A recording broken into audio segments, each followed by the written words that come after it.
sobre este asunto, porque siempre no tratan de decir, ¿no? Y poner cosas a medias verdades, en fin. Vamos entonces, continuando con el programa, a conversar a continuación con la presidenta del Congreso, Mirta Vázquez. ¿Cómo le va, congresista Vázquez? Muy buenas noches. Buenas noches, bienvenida Jaime. al programa. Además, saludamos su presidencia del Congreso de la República, son nuevos vientos. Y justamente a partir de eso, de este parteaguas que se traza en el Congreso de la República, el presidente Sagasti ha pedido en nombre del Estado perdón a los padres y madres de Jordan Inti Sotelo y de Jack Bryan Pintado, quienes estuvieron, los padres digo, en las galerías del Congreso. ¿Cuáles son las acciones concretas que se llevarán adelante desde el Congreso? ¿Una comisión investigadora, por ejemplo? Sí, Jaime, mira, ese es uno de los puntos muy importantes y yo agradezco que el presidente Sagasti hoy en su mensaje haya reconocido que justamente tenemos una deuda con esos jóvenes que han fallecido y también con las personas que han quedado heridas, muchos que sufrieron detenciones ilegales, han habido jóvenes desaparecidos en circunstancias bastante digamos, cuestionables, ¿no? Y en este momento creo que como Congreso a nosotros en principio nos corresponde una obligación moral, que es pedirles perdón a todas estas familias, a los jóvenes que han salido a protestar pacíficamente, pero también necesitamos hacer acciones concretas. Hoy día en las galerías del Congreso tuvieron digamos, esa delicadeza a pesar del momento de dolor que están viviendo. Estuvieron los familiares de los dos jóvenes fallecidos y también gente que ha resultado herida y conversaron con nosotros al finalizar la ceremonia y ellos mismos han pedido algo que nosotros ya teníamos considerado, el tema de formar una comisión investigadora para que investigue estos hechos que son gravísimos de uso y abuso de la fuerza y en qué circunstancias se han cometido estas violaciones de derechos humanos. ¿Cuándo debería, a manera del reconocimiento, ¿no? Porque claro, el pedir perdón y el reconocimiento es algo importante, pero no suficiente. Una comisión investigadora, como usted bien la está anunciando esta noche en el programa, podría llegar a acciones concretas. Más allá de la investigación fiscal, el Congreso históricamente ha tenido comisiones investigadoras sin perjuicio de que la Fiscalía haga su propio trabajo. En ese sentido, ¿cuándo debería conformarse esa comisión? ¿Cuáles deberían ser los investigados? Entiendo, digamos, no es muy difícil, el señor Merino de Lama, el señor Flores Arauz, el señor Rodríguez, el director a cargo de la Policía Nacional. Básicamente por ahí iría, ¿no? ¿Cuándo debería conformarse? Yo creo que lo antes posible. Entiendo que ya han entrado mociones en realidad pidiendo esta conformación de esta comisión y yo creo que en el primer pleno que nosotros tengamos, que seguro será la próxima semana, aprobaremos esto. Estoy segura que la mayoría de los parlamentarios lo aprobará y se iniciará el trabajo de esta comisión, ¿no?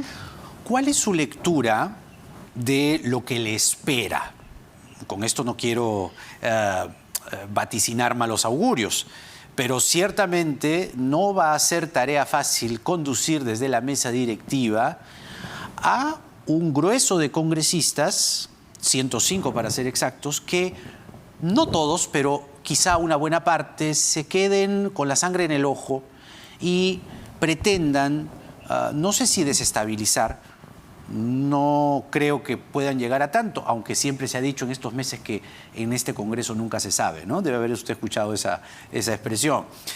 ¿Cuál va a ser, digamos, esa dinámica con este grupo, UPP, Podemos Perú, los que impulsaron pues la vacancia y los que provocaron todo este escenario caótico, ¿no? ¿Va usted a tender puentes y si es así, cómo?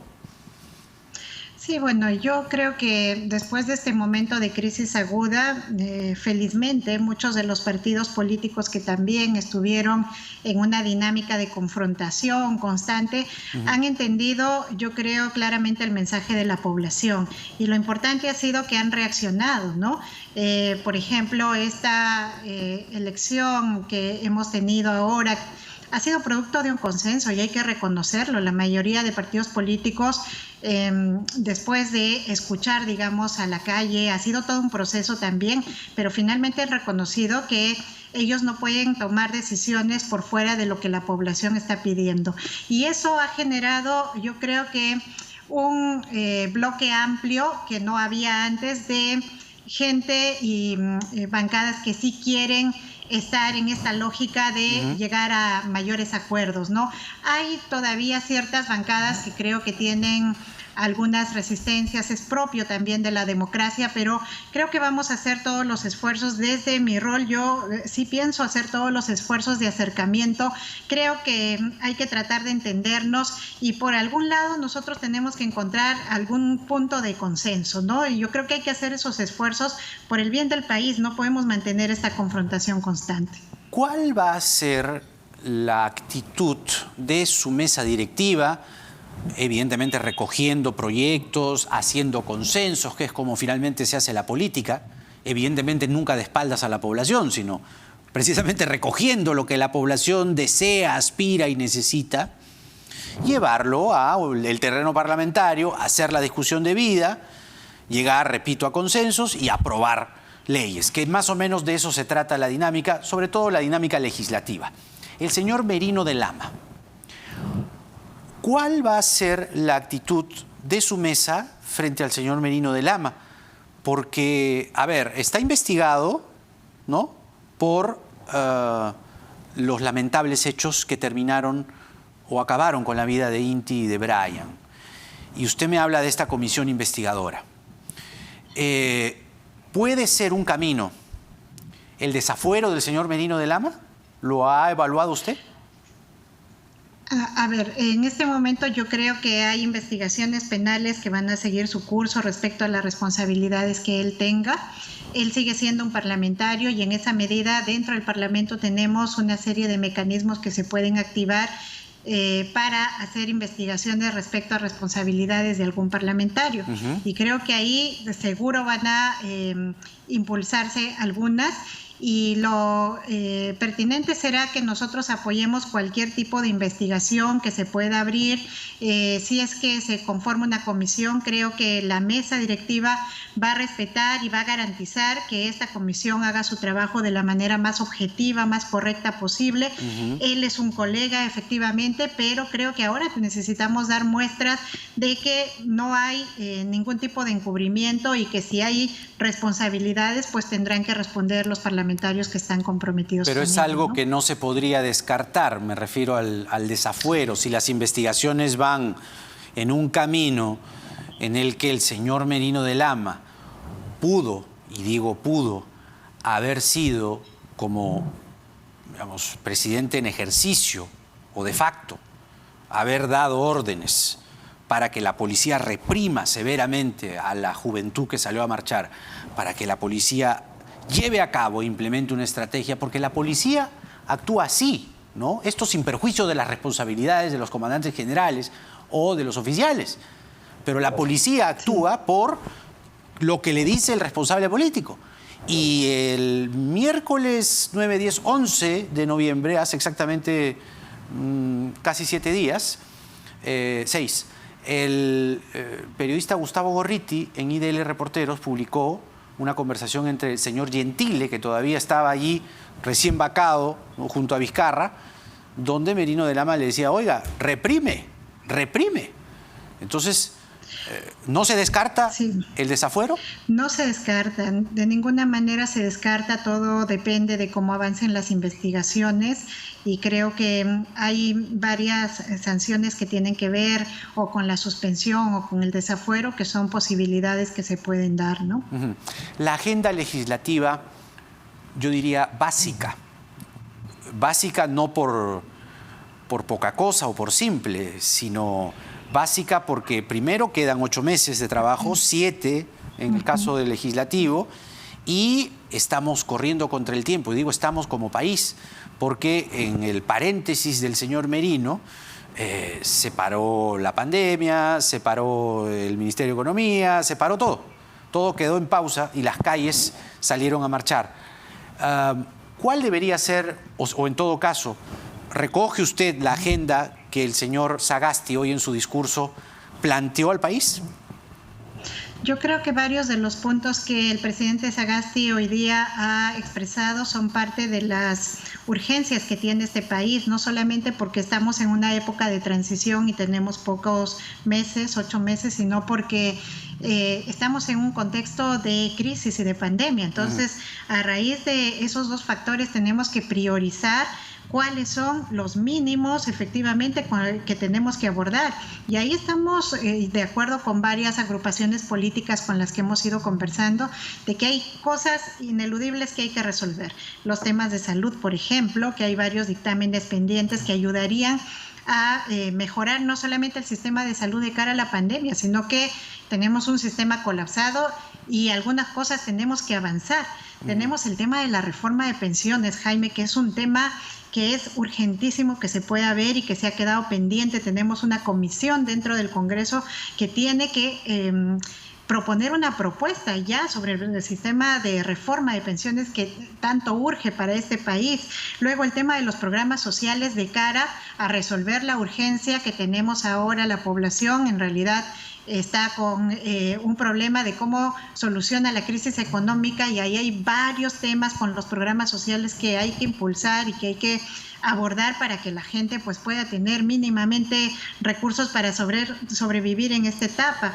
O el tema de la ley de presupuesto, que es urgentísimo y que vence el 30 de noviembre. Eso es lo primero que ustedes tendrían que ver, ¿verdad? Es lo primero que teníamos que ver por los tiempos. Es lo primero, ¿no? Y entonces y hay, digamos, hay discrepancias agudas que puedan entorpecer el debate de la ley de presupuesto, porque requerimos urgentemente el presupuesto como país, sí, y el Estado peruano lo necesita a gritos para ser aprobado, ¿no?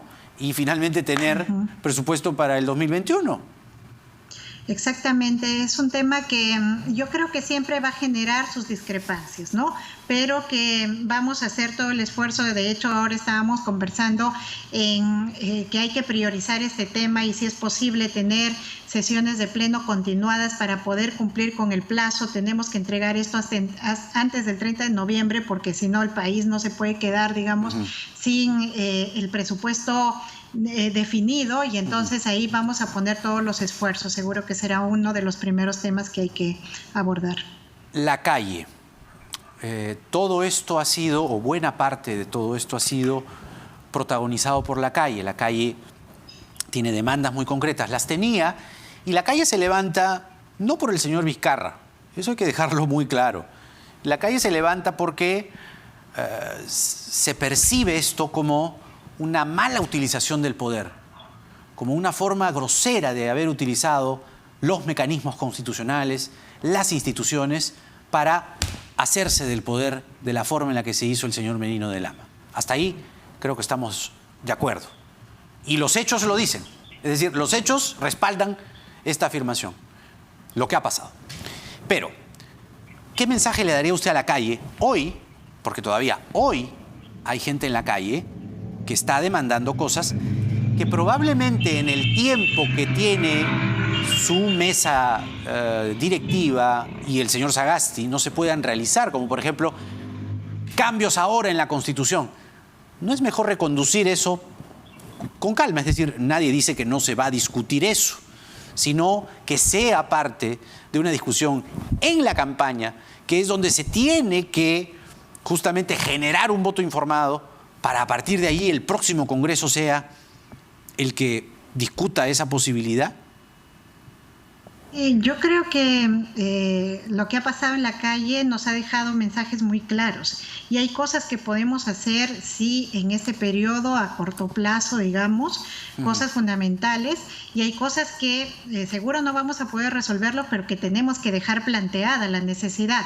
A ver, respecto a las cosas que sí podemos hacer y que creo que la calle nos ha dicho, es que, por ejemplo, cuando la gente sale a decir que no está conforme cómo estamos gobernando desde el Parlamento, se queja de la legitimidad del Parlamento, ahí hay algunas reformas que están pendientes y que sí podemos resolverlas en este tiempo. El tema de la inmunidad parlamentaria, que la hemos dejado a medias, creo que se puede abordar, ¿no?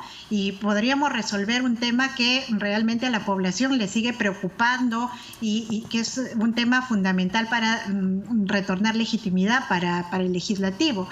Luego, algunos temas fundamentales que tienen que ver, por ejemplo, con el tema de uso, por ejemplo, ahora cuando se ha denunciado tantísima represión, yo creo que en este periodo sí podríamos abordar el tema del uso de la fuerza por parte de las fuerzas del orden. Hay proyectos ahí que se han presentado o algunas normas que se necesita derogar. Creo que en honor, además, a estos procesos tan trágicos que hemos vivido en los últimos días, debiéramos impulsar algunas de estas reformas y luego dejar planteada una agenda que creo que el próximo Congreso la tiene que abordar y que en campaña se tendría que discutir, ¿no? Y quedaría claro que la comisión para cambiar magistrados del TC no podría continuar. Es decir, los cambios en el Tribunal Constitucional se los dejarían al próximo Congreso. Sí, es un tema que hay que discutirlo ahora mismo, ¿no? Fácticamente la comisión que estaba eligiendo el Tribunal Constitucional se ha caído. Hay varios representantes de los partidos políticos que han sido retirados y creo que eso ha sido también un mensaje potente de la calle que no quería que se siga en medio de una situación tan convulsionada con la elección de los miembros de uno de los poderes más importantes para este país. Creo que eso hay que ratificarlo con una decisión. Nosotros desde la mesa provocaremos esta discusión. Creo que lo más saludable será que miremos las condiciones en las que estamos y demos las señales más adecuadas que la población necesita, ¿no? Mirta Vázquez, presidenta del Congreso, con nosotros. Muchas gracias, señora Mirta Vázquez.